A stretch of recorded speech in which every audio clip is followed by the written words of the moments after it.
नया उज़्र पेश आने से नक़ज़े वज़ू का क्या हुक्म फ़ुक़हा ने नक़ल किया है।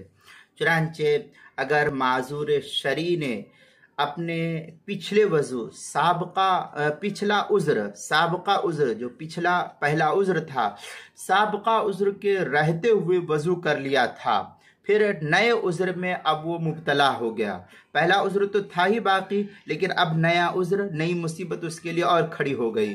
तो अब नया उज़्र जो आ गया उसके लिए, नए उज़्र के अंदर ये मुब्तला हो गया है। मसलन पहला ज़ख़म था, अब कोई चीज़ से किसी चीज़ से उसको चोट लगी, अब उसके लिए दूसरा ज़ख़म लग गया।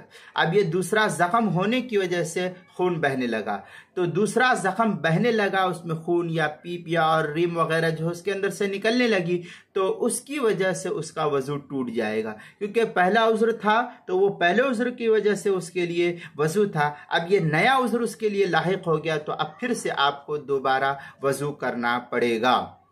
चुनांचे फतावा शामी के अंदर है, सुम्मा तरा अलैहि हदसुन आखर बिअन सअल अहदुन मुनखरिया औ जरीहहु औ करीहतहु। इस तरीके की इबारत जो है फतावा शामी जो पहली जिल्द बैरूत का छपा हुआ नुस्खा है उसके 440 सफ़े पर।